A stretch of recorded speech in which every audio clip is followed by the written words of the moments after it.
you're not placed in this world just for yourself. You are part of an ecosystem. You're part of a community. You're part of, you can look at it on many, many different levels, from the individual, to the family unit, to the, community, city, town, country, et cetera, to the whole world. And so there are multiple levels. So what we're here in this, our purpose, and this is really carried me through a lot of stages of my life, is what can I do to make the world a better place on whatever level, that is. And obviously it starts with oneself. You have to work on yourself extensively because, it's one thing to want to change the world or to change your community or to change, the country, or whatever. And there are plenty of people who are out there saying that they want to do that. But the truth of the matter is it all starts with oneself. Welcome to the Cashflow Fight Club podcast. In the Champions Corner edition, I'm Mike Deaton, and together with Lydia, my co-host in life, business, and this podcast, we're taking you into the training room, deep in the dojo, sharing the secrets of what it takes to forge a champion. We're digging deep into mindset mastery, high-performance habits, best-in-class behaviors, and bringing you the tips and techniques that maximize human potential, brought to you from some of the best in the business. So grab your buds and your seat. Hit subscribe and get ready to up your game. Let's do the show. Let's do it.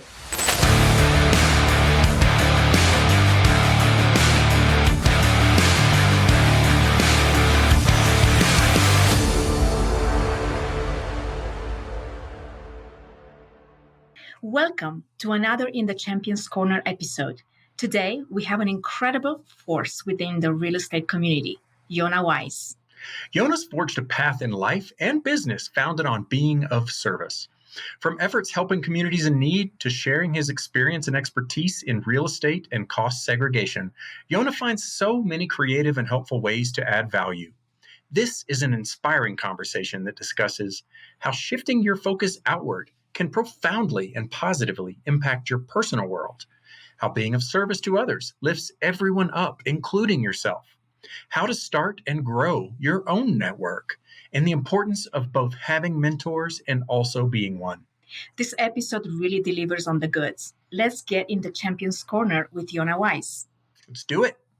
All right. Welcome, Yonah, to In the Champions Corner. We're so happy to have you on. Appreciate you coming. Welcome. Yeah, thank you very much. Grateful to be here. It's probably the first time I've been in a boxing ring in my life, so better this way than in the real life. It's good to get your feet wet virtually. Yeah, definitely. Those virtual punches to the nose are a lot less dramatic than in real life. I can take them. And I don't speak from experience. I don't know if I've ever been punched in the nose. Good stuff. Well, hey, like I said, we do appreciate you coming on and are super excited to talk to you about many topics. But before we get too deep into the weeds, why don't you give us a little bit about your background, some of your early days, and if there was a life pre-real estate and cost seg, just the highlights there. Let's see. Where should I begin? In the beginning. Yes, there was. God created the heaven and the earth.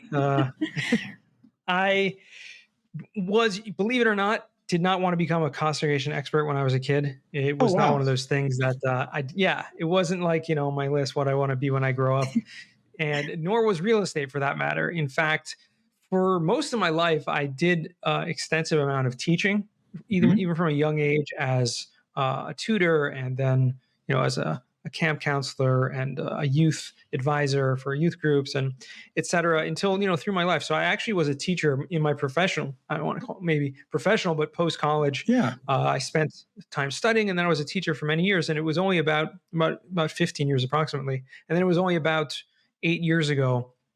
So now I'm aging myself right there, if you can do the math quickly. But about 8 years ago, I fell upon real estate more than, and we'll get into that, how that actually happened. Yeah. But, I spent my life, and still do to this day, really trying to just help others. I started a nonprofit organization. When I was going through some difficult times, I saw that I wasn't alone, and there were a lot of other people also. And I was like, instead of just trying to fend for myself and helping myself and trying to figure out how to get by, there are so many other people that are, less fortunate than I am. And so I literally started an organization to raise funds to help people who were in very difficult financial situations in my community, including, deaths in the family, orphans and medical bills and things like that were just circumstances out of control, because something like that, happens to a lot of people. And unfortunately, they don't know where to go, and it can cause even more pain and even more suffering. We've seen it. I'm sure you've seen it in your lifetime by yourselves or other people. And so I spent several years, really traveling the world, actually fundraising, not the world, but, I traveled to 6 or 7 different countries and different communities around the world, just fundraising and advocating for this program. And that was all the pre-real estate days. To this day, I handed over, once I got into real estate, I really handed that organization over to someone else. And it's still thriving today, but I don't really have any day-to-day involvement in that. Yeah. How old were you when you started that? So probably around 30 or so. Okay. So that, maybe a little 20, 28, 29, somewhere in that range. I so appreciate that mindset of, I think a couple of things come to mind, but anytime we're personally going through hardships, or whether they're real and external, like you were facing, it sounds like, or even just mental aspects of things, switching and transitioning the focus outward, it almost eliminates that, right? When you start thinking about ways that you can help others or be of service, or, all of those internal problems go away. The external ones maybe don't go away that readily, unfortunately, but I love that mindset. And that's just such a beautiful concept. Did you, is that something you fostered throughout your life, or did you have, were your parents mentors in that way? Or I'm assuming that you've carried some element of faith throughout your life and in your family life, or how did that mindset come to be for you? They're a combination of all of the above. Yeah. I definitely had good family upbringing, and instilling in me good values about how to care for others, how to look to help others. And my grandparents, two of my grandparents were teachers as well. And so that itself kind of was instilled. My mother was a teacher. She taught she ran a preschool and kindergarten as well. And so I kind of had just kind of that compassion that was handed down through that. And then you're absolutely right in terms of the faith and the religious belief. I'm, outwardly very religious looking, Orthodox Jewish, very Hasidic, very extreme to a certain extent in terms of the religiosity, in terms of the faith, in terms of the devotion. And that carries with it a lot of community obligation, and not obligation per se in terms of mandatory, but in terms of the responsibility. Yeah, cornerstone of the faith. And exactly, being a steward. And this kind of goes across a lot of religions, but it's something that you're not placed in this world just for yourself. You are part of an ecosystem. You're part of a community. You're part of, you can look at it on many, many different levels, from the individual, to the family unit, to the, community, city, town, country, et cetera, to the whole world. And so there are multiple levels. So what we're here in this, our purpose, and this has really carried me through a lot of stages of my life, is what can I do to make the world a better place on whatever level, that is. And obviously it starts with oneself. You have to work on yourself extensively, because, it's one thing to want to change the world or to change your community or to change, the country or whatever. And there are plenty of people who are out there saying that they want to do that. But the truth of the matter is, it all starts with oneself. And if you haven't been able to change and rectify and, become a better person, then there's no way that you can really cause a lasting effect on anything external. And so that's something that I focused many, many years on, just kind of, praying and meditating and studying and these type of things. And with that, had many mentors along the way that have really helped me. And again, that has shaped really who I am, especially with regards to the giving and the outward, compassion towards others, because I've had mentors in that regard as well. Yeah, that's terrific. And I really love the word steward. It's such even in the religious texts, I know in the Bible, there's a lot of references to being steward. I don't know about the Torah, but I assume, very similar messaging in that way. Yeah, it's a great philosophy, personal philosophy to have, right? To make sure you're working on yourself and getting that foundation. And then once you have that in place, it's a lot easier to go out into the community and be of service as well. Absolutely. What were you teaching in those early days when you graduated and got into teaching?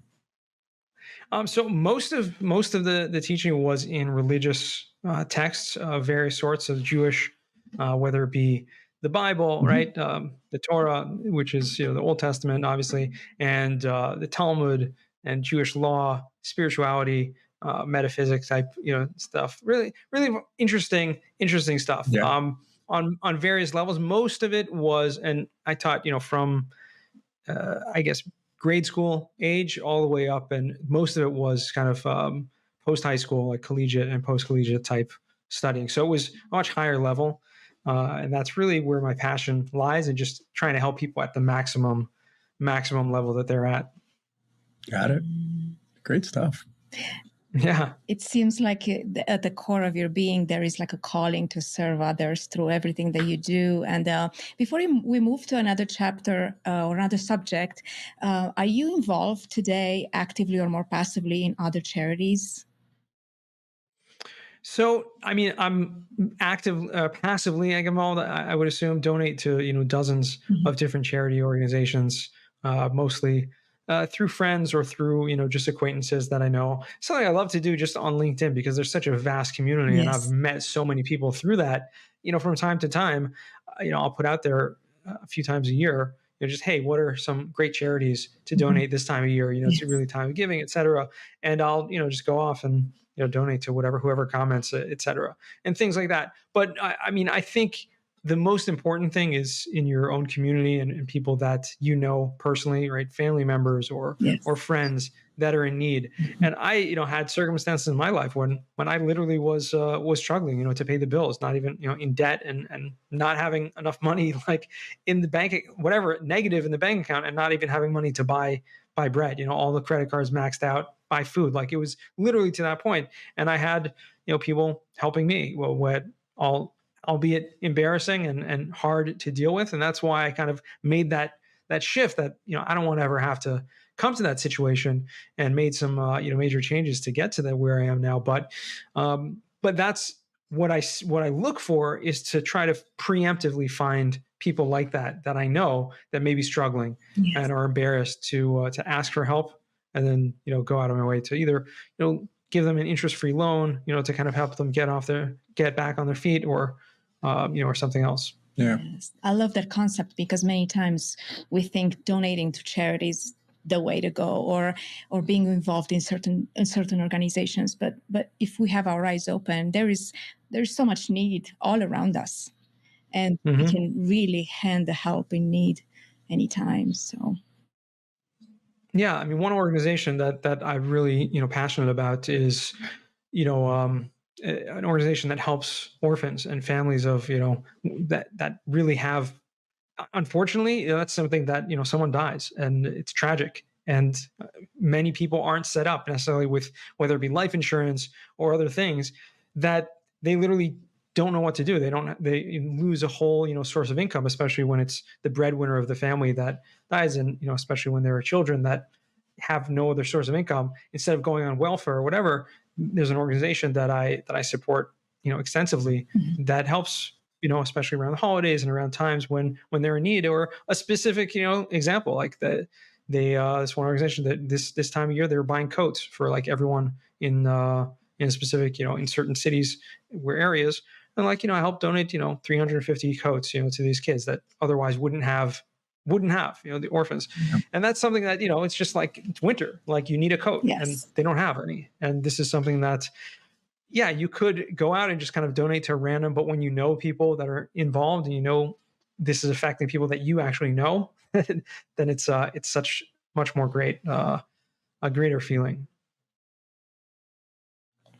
Let's transition a little bit, and you touched on something that may be the spark, but at some point you left the world of teaching professionally to transition into real estate. What was your driver there, and kind of how did that spark come to be?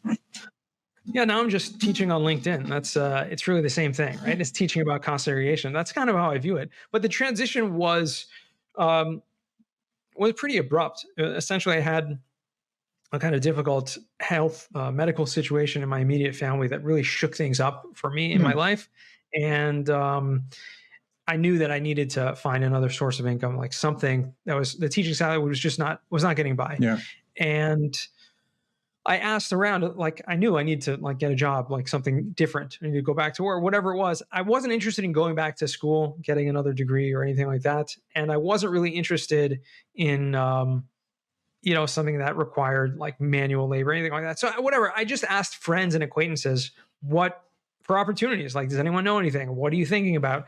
And I highly recommend this to anyone who's out there. I know you guys went through a similar situation. We spoke about on my podcast recently about, just getting laid off and then, well, where are the opportunities? Like, what should we do? It was a very similar situation that I was in. It was like, okay, I need to find an opportunity. Maybe this is the time to jump on it. I didn't have the savings, et cetera. But what I did have was friends and acquaintances, and real estate kept coming up in conversation. And to me, it made a lot of sense for a couple of reasons. Number one, it didn't require any formal education to really get involved. And number two, it was something that really didn't have any ceiling. There's no limits to how much money you could potentially make. And for me, that was attractive because I knew that I needed to get out of where I was at that point. And so I ran into a friend of mine just randomly in the parking lot one day. And I didn't really know what he did. He was a commercial mortgage broker. I didn't know much about that at the time. But I knew he was involved in real estate, and he's like, hey, why don't you come work with me? Like, okay, sure. Why not? Like, I didn't know anything. And I literally remember him sitting me down and just describing to me, what LTVs and, all these different acronyms, what's a cap rate. And I was like, okay, yeah, teach me about commercial real estate. And it was great. And I literally sat with him and basically apprenticed this guy who was a very successful mortgage broker. He owned his own rental properties, owned a bunch of multifamily properties, smaller multifamily properties that he self-managed. And so I literally sat with him in his office for 4 days a week for about 8 or 9 months, and literally just learned everything. We were cold calling together. I was listening in, and he was dealing with managers and dealing with situations in his buildings and things like that. And so I literally learned so much in that period of time, probably more than someone would in a 4-year university about real estate. And so that was my transition into the world of real estate. From there, I got my real estate rent broker's license to be a realtor, and dealt with residential properties for a short while, about 1.5 years. Really didn't like it so much. Then did a couple of fix and flips. Didn't like that very much at all either. And which led me to, just looking for opportunities as I was doing the brokering and things like that. And this company, Madison SPECS, Madison Commercial Real Estate, the biggest cost segregation company, approached me. I had a friend who had worked there, and they were looking to hire someone. I was like, okay, I'm open to opportunities. Tell me about this. And it really just worked out. It's felt like it was a great synergy, for myself and for them. And 7 years later, it's still going well. Real estate is such a powerful force, and it really. I talk to so many people. It's about even in your charitable work and your desire for service and things like that. So much of our lives are founded on the role models and the mentors and the people that we see in life, especially as young people, or when we're going through crisis moments or impressionable moments. But right. It is such a it's such a powerful thing, and I think in the underserved communities, there's really a lack of that. People get isolated in a bubble or an ecosystem where the options feel so limited, and it's so great. I love the fact that you highlight that, real estate is so open-ended. There's so much opportunity to get started without money, to use sweat equity, to leverage debt, to then go on to build that into unlimited amounts of income should you want. There's so many service industries that serve, as you guys do, Right. with cost segregation, Right. and so many ways to play in the space in such a valuable an essential need of people, as you went through yourself, right? Where, I mean, housing is an essential need, and it's unfortunate that it's just, very expensive and really just going up and up. It's such a hard need to serve people that don't have a lot of means and income in today's day and age. But yeah, such a powerful industry in that way. And one of the other things about real estate is, and you've talked about this a lot as well, is just the networking that comes about, just the people that you meet along the way. And it is real estate, I think, more than most other industries, is a people business. And the more you network, the more people you meet, the more opportunities come. And it's really exponential, because every single person that you come in contact with could, then introduce you to, or provide you with, or connect you with, whatever it is, X amount of people, and then that so on and so forth. And that's what I found, especially through using LinkedIn when I first got involved with it, was just the power of the networking and the opportunities that came and continue to come literally on a daily basis from that. And so I just, kept doubling down on that. And it's, bared many, many fruits. Yeah, that is actually a topic that I wanted to make sure we explored. Is networking in your life, especially because there seems to have been, at least from the outside, there seems to have been a moment or a section of your life where you got into Madison SPECS and cost segregation. I don't know if these were if these were aligned, but also on LinkedIn. These are two areas where for you, it seems like you have excelled in becoming, I don't know if we want to say an expert, but in becoming a specialist, the expert. Somebody really sought after in cost segregation. Also in LinkedIn, right? You have a really huge community and you leverage that very much. So is that something that that did kind of spark in that moment, or have you always looked to pull community together and leverage the power of networking? And then we can explore, how you went about doing that. But I'm just kind of curious if I'm reading that right, or. Yeah, I always had community involvement and always kind of bringing people together, but not through social media until until I really did start working for SPECS. And I came across LinkedIn by accident. I mean, I had a profile like many people did for probably 10 years prior to that, because, that's what everyone did. Yeah. And you had, a couple hundred connections and the people that you knew from college and, from previous jobs or whatever. And it was like a random, weird kind of social. It wasn't even a social network. It was really just like a job posting, and there were all kinds of articles, and it was almost unusable website, right? That's what LinkedIn was. Now, it got acquired by Microsoft, I think back in 2015, 2016, 2017, somewhere around that. And that was right around the time when I, started working in SPECS and came across LinkedIn and really went back into it by accident.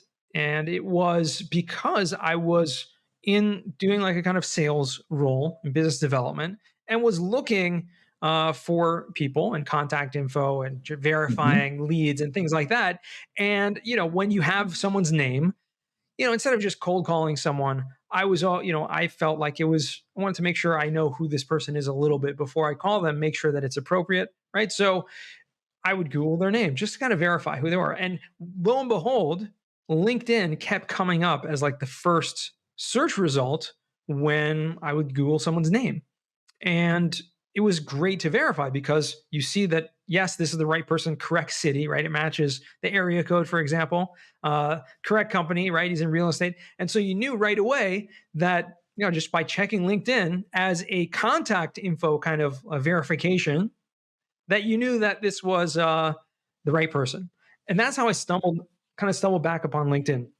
Now, once I did that, I was curious to kind of check around and look around and see what was there. Hadn't been on the site for a while, for many years.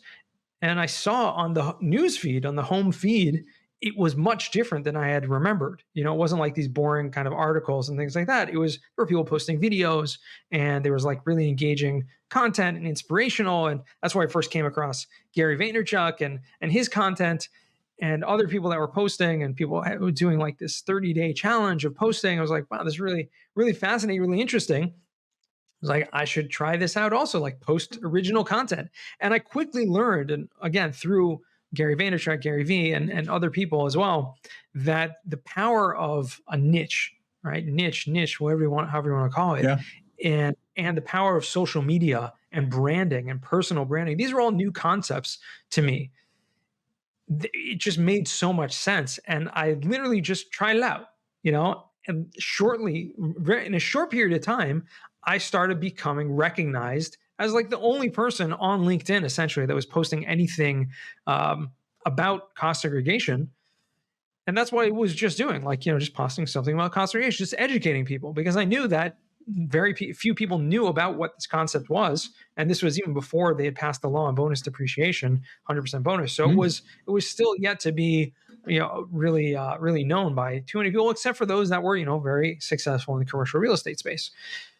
That being said, I was requested or asked to go on a podcast, and I was like, "What's a podcast?" Right? and that was fascinating experience to me, and I was a little bit nervous at first to do this, but it was fun. I had a great time, and from there, I ended up getting on another podcast and another one, et cetera, until it really snowballed, and I was in a short period of time recognized as like the expert on cost segregation on LinkedIn. And it just kind of spread and took off. Yeah. And it was, again, kind of towards the beginning of when LinkedIn had become this new kind of social network that it was competing with. Microsoft, acquired it, was competing with Facebook in a certain way. And so it changed the algorithms. It changed a lot of what was recognized. And I kind of came on early in that sense. And I loved it, and I just kept doubling down. And one of the things that I loved the most about it was that it wasn't social media in the sense that Facebook and Instagram and even Twitter that I really didn't like and stayed away from for various reasons, because LinkedIn was much more professional, and it had that business. And I was there for business purposes, for business networking. I wasn't really interested in posting pictures about what I ate today or or whatever. Or what my kids were doing on the weekend. Like, that didn't interest me, and I didn't really have care that other people knew about that either. So, but for the business networking, I found that LinkedIn was literally like a networking conference 24/7, and so I just kept doubling down on it. And it's, like I said, it's just been incredible building that community. Yeah, super powerful. Great. Yeah, that's a lot of things you were able to leverage there together, and the timing worked out right. Go ahead. No, I just wanted to reiterate a point that I made there, and I recommend anyone who's listening to this, try it out for yourself. If you don't believe me, put your name into Google, and if you have a LinkedIn profile, guaranteed that your LinkedIn profile will come up either with the first result or definitely in the first 3 or 4 results. And so that's just powerful. What that means is that LinkedIn is, for whatever reason, Google, which is not owned by Microsoft, still favors LinkedIn. So having a LinkedIn profile and being a professional looking profile, which does not take a lot of time or effort, maybe a half an hour to really update your profile, you can have a free landing page, essentially. So anyone who's going to Google your name, anyone who's going to want to do business with you, they're going to immediately find your LinkedIn page and going to be impressed by it because it looks professional. It looks like you're a real person. And it's just an opportunity to, it's free advertising, essentially. Yeah, that personal landing page aspect is so right on, because you can customize it. You can highlight accomplishments. You can steer people toward books that you've written or services that you offer or anything that you want to, quite literally. So yeah, it's a powerful tool and a great tip that you call out there. What's really inspiring to me, if I may add, is that we are surrounded by very helpful tools. One of them, obviously, is LinkedIn that you talked about, and you've decided to leverage its power and to use it at the maximum. And that is very inspirational, because many times I speak for myself. I get lazy. I mean, I'm surrounded by all these wonderful tools that could be so beneficial, but I don't use them as I could. Mm-hmm. Yeah, they take some level of intentionality, and that's exactly the point that I want to make as well, and ask you. So at some point, you started out at a beginner's level on LinkedIn. I'm assuming you had relatively few connections. Did you embark on, aside from having a really powerful niche and being able to add value in that regard, right? So you had educational content that you could create and publish and put out there. Were there other intentional, like, did you go about adding 25 connections a week, or like you do today, right? You host the LinkedIn Challenge, and it's about making connections, commenting on other people, adding value in the comments, adding value in your posts. I mean, did you have in the early days a specific strategy, or was it more just organically evolving as the platform grew, or how? Yeah, I mean, it's a little bit of everything. It certainly was intentional. I was putting in a lot of intentional effort into using LinkedIn through the posting original content, through engaging with the community, the commenting and on other people's posts. And yes, adding connections, not just through, people that I knew, but there's a lot of great ways to go about doing that. I first started out, and I remember, like, you talk about, like, how many connections when it says, I remember vividly when I got to that mark where it said like 500 plus connections, up until 500, it's like, it tells you the number. And then you're like 500 plus, like, wow, I have 500 plus connections now. I remember that it was pretty impressive to me. It was like, wow, just, a couple, I think weeks or a couple months, just using LinkedIn intentionally, adding real connections. And what it was not a number at any point. It still isn't to this day. I would literally, message every single person that I connected with, and don't get me wrong, right? I do not recommend sending out like a spam message. I actually did that the first couple of weeks I was on LinkedIn, like just sending dozens of connection requests to people, like, please hey, join my connection. Please join my network. Like, if you need constant irrigation, reach out to me. And it was like, no, that's the wrong way to network. I learned pretty quickly, thankfully. There's still people that do that, today, obviously. But I would write, what I found worked was writing an intentional connection. And I stumbled across very early on, there was something called the 30-day LinkedIn challenge. It was created by a couple marketing experts, people who own marketing companies. And it was literally just to, write posts for 30 days. And they actually had examples, and they had a whole module set up, where each day they gave you like an example of what type of post. And they gave different formats and different, whether it be a video or a picture or this type, a story, and really a lot of formats. And it was extremely educational for me. And I saw someone doing this. I was like, wow, maybe I should try it out. And I literally did. I was like, I'm going to commit to posting every single day, excluding the weekends, but every day for 30 days straight. And that's really originally where I got the idea for the 10-day LinkedIn challenge that I do today. Mm-hmm. It took me a couple of years to actually start it after doing that. But I realized that when you have a commitment and you just intentionally, right, it forces you, number one, to do it, because you have kind of this accountability. And number two, it teaches you how to write better on social media, what works and what doesn't work. And that to me was extremely educational. I got a lot better at writing and figuring out what to write and how to write things that really speak to people. But yeah, it was certainly intentional, adding connections, but I was not, and to this day, I'm not interested in just adding every single connection that comes my way, but really intentional. Like, who are the people in the real estate world? Who are people that I want to connect with? And every post that you do, anytime someone liked my post, guess what? They were getting a message. They were getting a connection request. Anyone that commented, if they weren't connected, they're getting a connection request with a little note, thanking them for engaging with my post, maybe asking them a question. And it was extremely intentional and took a lot of time and effort that I put into it in those early days, but was extremely rewarding. Yeah, it also helps. I'm assuming that you had a very focused role, right? You were in business development and cost segregation, and so you have a real estate professional that you're interested in connecting with, and or people that are ancillary to that role. Correct. And yeah, similar to you, I get probably far less, but a lot of connection requests a day, and I don't just blindly accept all of them. Some I decline, and others. And yes, the messages that pop in with, hi, I'm a bookkeeper. Are you looking for bookkeeping services? Or was almost an immediate, yeah, I'm pushing that one aside. Even the, hey, I'd like to make a connection and add value to one another. And then comes with the, it's exactly. There is you can sniff it out. Yeah. Once you learn, you sniff it out. You're like, okay, he's saying, I'd love to add you to my professional network. And then and you can see in the headline, I service your industry in some way. Right. So, it's coming. B2B sales, right? Whatever it is.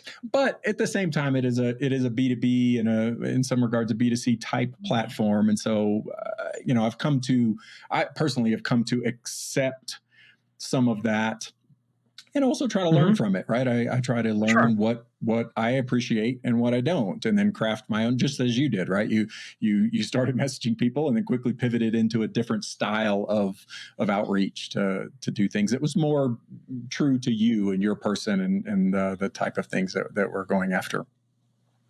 Yeah. At some point in there, you also, it seems like it was around the same time, you started your podcast, Weiss Advice. That's pretty successful podcast at this point. But yeah, is that another element of your just, you mentioned you were on, I think at this point you've been on hundreds of podcasts, but, at some point you decided to host your own and talk a little bit about that. Yeah, it was because the podcasting really got me involved, and I still believe it to this day, being a guest on other people's podcasts like we're doing today, right, is probably the best way to expand your network and to get your message out there, because on multiple levels. Number one, it allows people to get to know who you are on a different level than just seeing your face or your name or your comments. It's three-dimensional. It's much more engaging in that sense. But it also, for me, who was, like you said, had a service I was providing, was recognized as an expert in the industry, there was a need for, especially for real estate topical podcasts, wanting to have someone speak about this subject. There was no one else doing it at the time, and I had become a guest on hundreds of podcasts until I decided to start my own. So it was really only after I had, for a couple of years, been guested on so many podcasts that I really enjoyed it. And actually, it took me over a year from when I decided that I wanted to start a podcast because I enjoyed it so much to actually then pulling the trigger and launching Weiss Advice. So it did take a while. So there was, obviously a lot that went into that. And the biggest impediment for me, I think, was the production of it. I had no idea how to do it. And it was only when I finally, just doubled down and hired someone to introduce me. It goes back to the network. Someone introduced me to a podcast producing company that was starting out. They were still in beta, and it was just a great, kind of match. And because of them, I was able to launch. It's like, okay, all I need to do is invite guests, record, and then you take care of the rest, basically. Yeah. That was awesome to me. Yeah, we went through a similar journey on this one. Just I think wasn't quite a year, but it was 9 months or so from conceptual idea to doing it, and our impediments were very similar. I mean, I decided to hire a coach, a podcast launch coach, to get started, just really for the accountability and for somebody to say, do the actions, get the things done that need to be done. And we also foresaw that the production element would be an impediment to continuing in the long run, and it would just cause us to abandon it. So yeah, we've similarly found a service provider that can help us with a lot of that. So yeah, those are great tips in many ways. Stay in your lane, do the things that you like to do, if that's interviewing people, hosting, or teaching, or whatever. And if it's not video or audio editing or graphics or publishing, and there's somebody that does love to do that. So it's good to do it.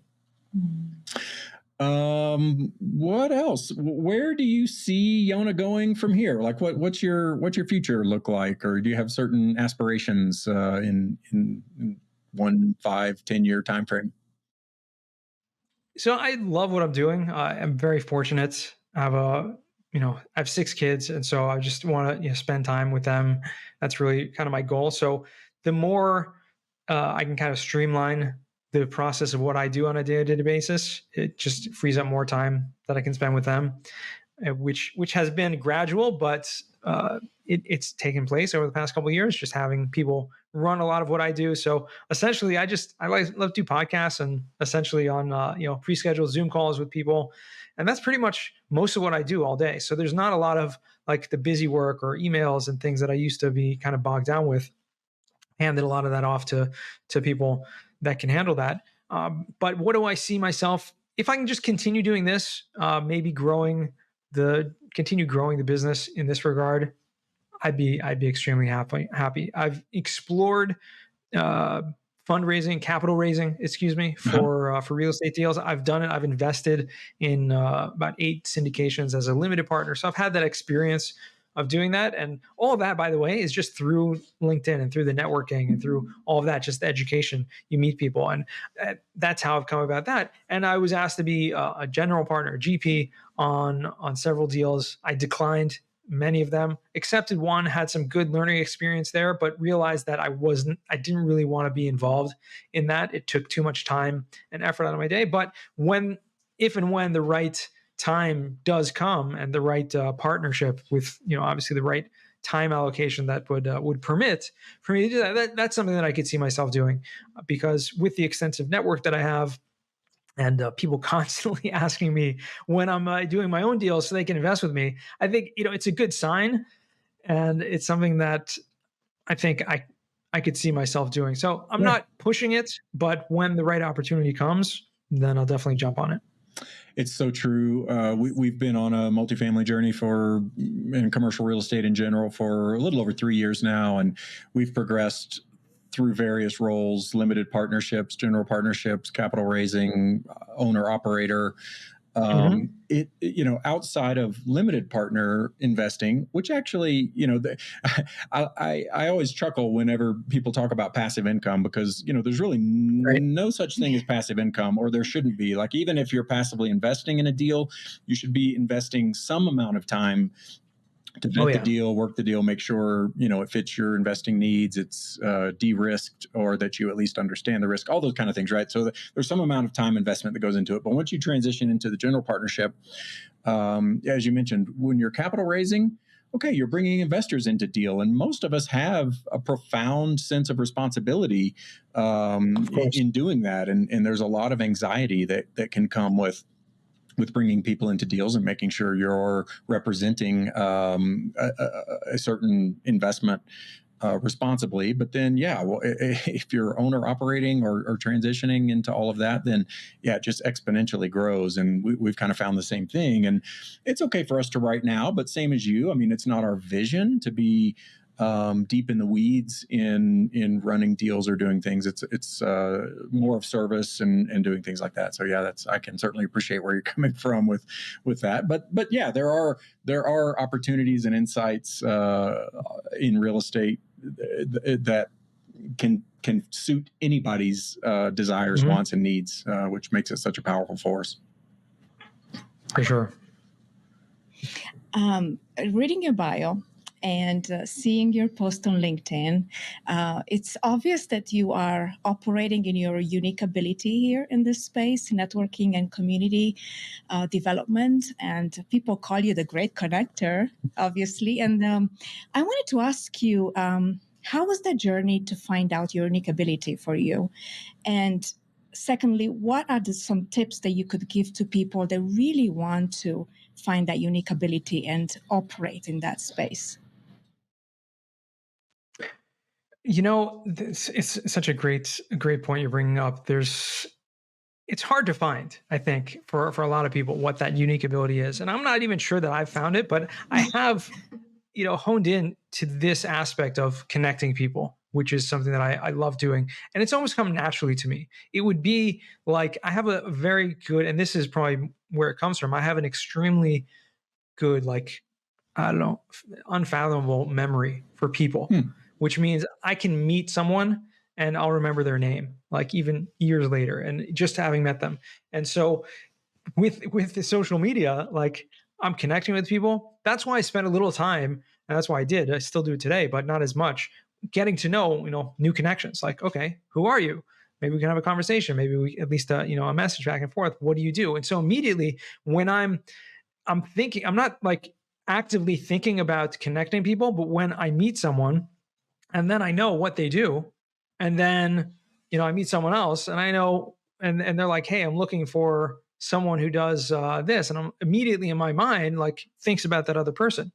And though I just automatically make that connection, because I think making introductions is really about what networking is all about. And so one thing you asked about, what can people do to kind of find that? One thing that I highly recommend everyone doing, and this is something, it's relatively easy, is make one introduction every single day, just between people. And this is something that I've done for years and I love it. It's just so much has come out of it. Whether it be just, on LinkedIn, it can be something so easy. Just like, you just tag someone in a post that's relevant to them, and make that introduction. Oh, this is great for so-and-so or whatever. But then actively doing it by other things that I do with the community building, with LinkedIn challenges, bringing people together with, I know you guys commented extended, I think even still today, a few weeks ago, I did this podcasting connection post where I asked people to comment if they have a podcast and they're looking for guests, or they would like to be a guest, comment about themselves, and then and literally hundreds of connections happen through that one post. So that's something you can do a little more actively. But again, that's something that happens on a daily basis for me. And I enjoy it because I love seeing where relationships can come from. I mean, even through the meetup that I had, I took a little hiatus from it, but every week we'd have a virtual Zoom meetup and people connecting on there. We do the Zoom networking, and, through me, I'm just being the conduit, but allowing people to come together through that. Literally, partnerships have been formed through that. I know at least 2 people that have gotten new jobs from just that, from making those connections on the Zoom meetup that I've done. And that to me is that so fulfilling, because you're helping people in a way that you can never even fathom what you've done for their life in just, seemingly some very almost effortless thing that you've done. But being a conduit, being kind of a platform for that, it allows those things to happen.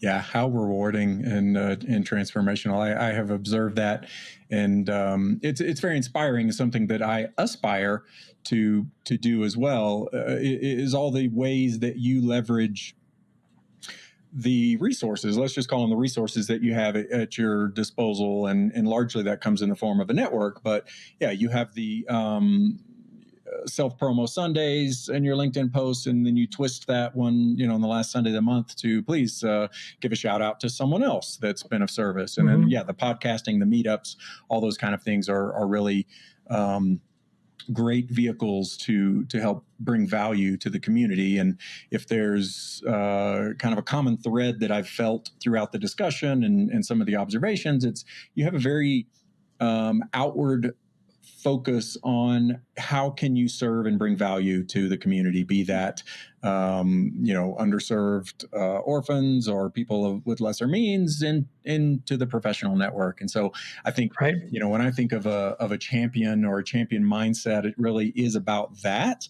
And there are so many sayings, I don't even want to, go down that road, but, there are, it's really that. It's the value that you bring that directly correlates to the success you have. In most instances, I'm sure there's some exceptions, but through and through, it really becomes a lot. Yeah, try your best. Yeah, you try your best. And there's this amazing book called The Go-Giver by Bob Burg. I kept hearing about the book, and people were like, "Oh, Yonah's a go-giver." I'm like, "What does that mean?" People would tag me, and finally I read it, and I was like, wow, that's exactly what I do. That's exactly kind of how I've felt. And so it's great to kind of be validated by this is, recognized by these professionals that this is the actual, correct way, at least in their vision, to be a salesperson or to be in business and to be outwardly focused and helping people in business. And it seems almost counterintuitive because they're like, no, in business, I have to take. In business, I have to get. But no, when you outwardly focus on what can I do for others, how can I serve others, it's going to come back to you tenfold or 100-fold. And I've seen that in my life and continue to see that. And so that's why I just keep doing it, because it's true. It just happens. You don't want to fight the forces that are the natural forces that exist. Love that. Yes. We do like to ask in our episodes, every guest about gratitude. And is there a person that, or not necessarily just a person, but many people, is that someone that you can call out that you're extremely grateful for where you are in your life and what, made you be you today? Wow. I'd love to, it's hard to call out any individual, because I am a very religious person. The God is the first thing that comes to mind, just the gratitude on every day, just for being alive. And I think it's taken for granted by a lot of people that we can breathe and that we have, cells that function and all kinds of things and air to breathe, et cetera.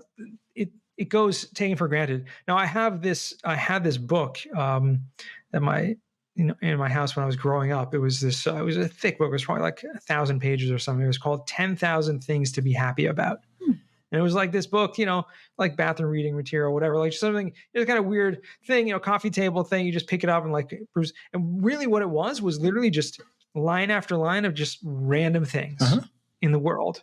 It was like romaine lettuce, or, the soles of your shoe, the smell of a flower. It was just like all kinds of random things throughout the world.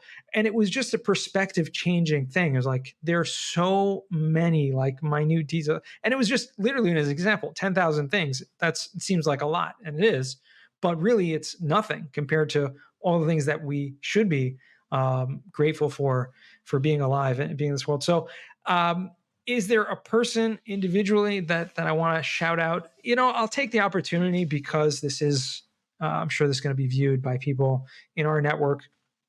There was one person who I mentioned this 30-day challenge that had started, and there was the guy that ran it. There was 3 guys, but the one that was kind of the main guy behind it, his name was Eli Hochberg, and he runs a marketing company out of Baltimore.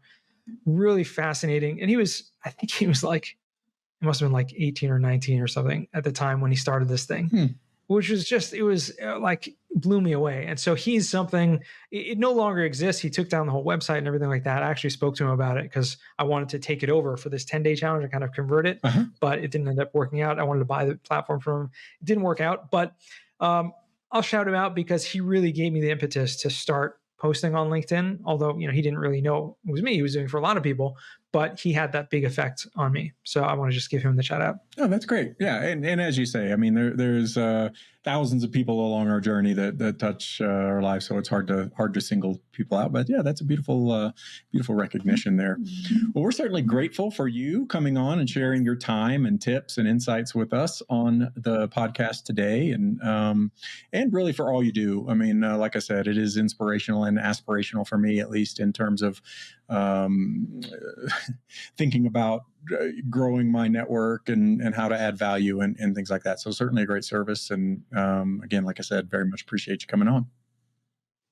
Sure. No, thank you guys. This has been a pleasure. And I'm so grateful to you guys that you came on my show as well. And we were able to really just kind of continue this conversation. Yeah, that's great. I think we should probably do it more often.